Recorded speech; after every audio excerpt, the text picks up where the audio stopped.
ఈరోజు మన క్లినిక్ ఒక క్లయింట్ వచ్చారు.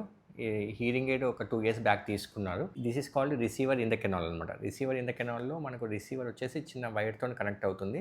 సో, ఈ వైర్ బ్రేక్ అయిపోయింది అని చెప్పేసి దీనికి మొత్తం ఇలా టేప్ ఏసుకొని ఇప్పుడు వర్క్ చేయట్లే అని చెప్పేసి వచ్చారనమాట. సో, ఆల్రెడీ ఇది లాస్ట్ టైం కూడా మనం చూసాము. వేరే క్లయింట్ కూడా వేరే దానికి టేప్ ఏసుకొని చూసారు. కానీ ఇది మాత్రం ఇట్లా టేప్ ఏస్తే డిస్టార్షన్స్ వస్తుంది అండ్ వర్క్ కాదు అసలు ఇలా వేయకూడదనమాట.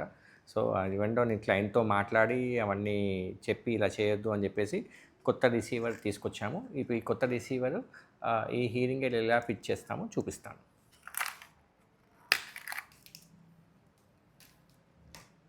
ఇది వచ్చేసి కొత్తది.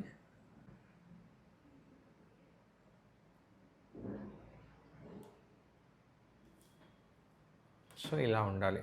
ఇప్పుడు ఈ రిసీవర్ వచ్చేసి మధ్యలో బ్రేక్ అయిపోయింది. సో, ఇది చూడండి, ఇది కొత్త రిసీవర్, ఇది వచ్చేసి ఓల్డ్ వన్. బ్రేక్ అయిన దానికి టేప్ వేసి యూస్ చేస్తున్నారు. ఇక్కడ రిసీవర్లో మనకు ప్రాబ్లం ఏమొస్తుంది అంటే, ఎక్కడ ప్రాబ్లం వచ్చినా ఈ ఫుల్ సెట్ అంతా చేంజ్ చేయాల్సి ఉంటుంది.